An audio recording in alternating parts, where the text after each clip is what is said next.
The scene begins when young Stephen Hawking is cycling with his roommate Brian on the streets in Cambridge. An astrophysics student, Stephen Hawking, begins a romantic relationship with literature student Jane Wilde. Stephen also said that he is an atheist, something contrary to Jane. They chatted wildly, and then Jane gave her number. Stephen is very active in his campus. He participates in several activities, such as rowing, which is very fond of him, as well as cricket. As a youngster, he also likes to spend time with his friends to hang out at the bar. That's where he met again with Jane, and asked her out for a date on Sunday, but Jane said that Sunday would be a busy day, because she had to go to church. Although Stephen excels in mathematics and physics, his friends and lecturers are concerned about the lack of thesis topics that he writes. So the professor asks what topic it is, but Stephen says he still can't decide and we'll see later.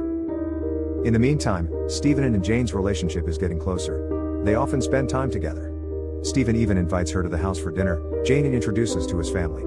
Frank Hawking, Stephen's father, asked Jane what major she is in. Jane said she majored in French and Spanish. Afterwards, Stephen even takes Jane to a dance party. They really enjoyed the atmosphere while looking up at the sky filled with fireworks and also with the stars. They danced and got lost in it. Stephen and his professor Dennis and friends as well went to London to attend a lecture discussing black holes. From here he already looks unwell. It looks like when he catches the train, he walks a bit limp, but he is still enthusiastic about following them.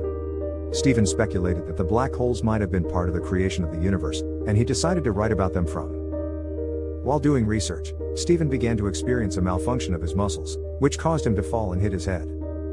Young Stephen realized that he had a motor neuron disease, which would eventually make him unable to move, swallow and even breathe as usual. Doctors told him that nothing could be done, and he only had about 2 years to survive. When Stephen asked what would happen to his brain, the doctor said the disease would not affect his mind, but in the end he would not be able to communicate. Stephen becomes moody and introverted, but he keeps trying to focus on his work. His girlfriend Jane remains loyal to accompany and support him. She often visits Stephen. She is sad to see his condition, but Jane continues to encourage him by inviting Stephen to play cricket, one of his favorite sports. Stephen tells Jane to leave him, but Jane still wants to talk to him and find a solution. Jane loves him all the time and wants to live together. Jane tells Stephen's father that she intends to stay with Stephen, no matter what the circumstances, because she loves Stephen very much. They eventually marry and have their first son, Robert. Stephen's condition worsened. He was no longer able to walk. He could only crawl when going down the stairs. Stephen presented his thesis to the board of examiners, arguing that black holes contributed to the creation of the universe in the Big Bang theory, which would radiate heat and end up in the Big Crunch. While celebrating his success with his wife and friends, his condition became more and more alarming. He struggled to climb the stairs. Stephen realized that he could not walk and started using a wheelchair. Their second daughter was born, Lucy. Jane was so painstaking in taking care of all things. Stephen developed the theory of the visibility of black holes, and made him become a world-famous physicist. In his presentation, not all people liked what Stephen was describing, even some people insulted and underrated him, but this did not make Stephen despair, because many people praised him as well. His first book, called Hawking Radiation, was published too.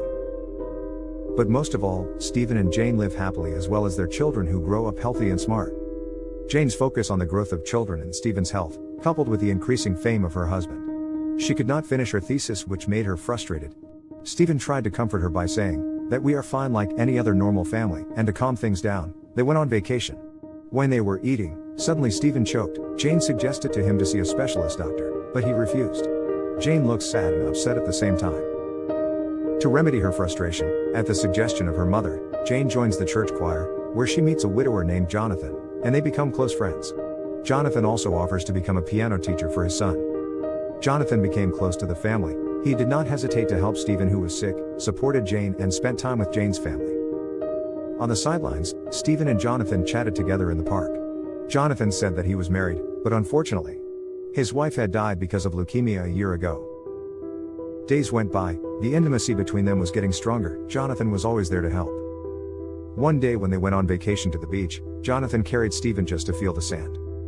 Not only that, Jonathan was willing to take him to the toilet, take care of the children, etc. From this moment, Jane and Jonathan have liked each other. When Jane gave birth the third son, Timothy, Stephen's mother was suspicious, and asked her if it was the baby from her relationship with Jonathan, but Jane denied this and swore that Timothy was her child with Stephen. Jane finds out that Jonathan overheard the conversation, and is surprised. When the opportunity presents itself for them to be alone, they confess their feelings to each other, that they love and care for each other. Jonathan is uncomfortable with the situation. He stays away from Stephen's family. but Stephen comes to him and says that Jane needs him, because he is invited to an opera performance in Bordeaux and suggests that he attend with his students, while Jane and Jonathan take the children on a camping trip. It seems the love between them is growing and becoming stronger. During the opera performance, Stephen fell ill and was rushed to the hospital.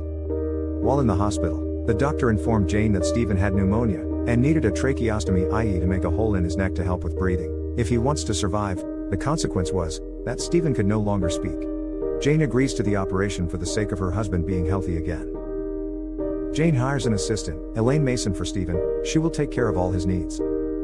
Jane also gave Stephen a new, more sophisticated wheelchair, which is equipped with a voice command button as well as a screen. After recovering from his surgery, Stephen informs Jane that he has been invited to the United States to receive an award, and will bring along Elaine, his second wife who had previously been his personal assistant. Jane realizes that her marriage to Stephen is not working. She says and confirms to Stephen that she has done her best for him while crying. Jane and Stephen eventually parted ways. Stephen and Elaine went to the award ceremony, and they fell in love with each other, while Jane and Jonathan reunited. Stephen's second book has been published with the title A Brief History of Time, which has made it a bestseller of all time, and also made him more famous and popular. While giving a lecture in front of the audience, Stephen saw a student drop a pen. He imagined he could get up to pick it up.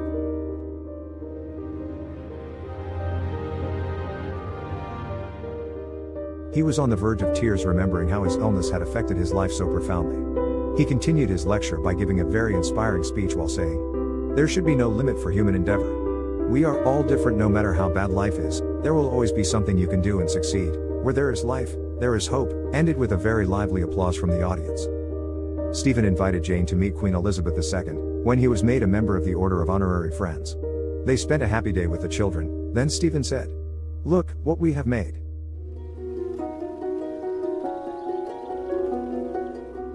At the end of this film, there are several extended sections consisting of certain moments that are shown in reverse or backwards. For example, when Stephen first meets Jane. At the end of the credit title, the main character is updated. Jane and Jonathan are happily married, and he has completed his PhD master's degree. Jane and Stephen remain close friends. During his coronation as a knighthood by Queen Elizabeth II, he rejected it and continued his research, with no plans to retire anytime soon.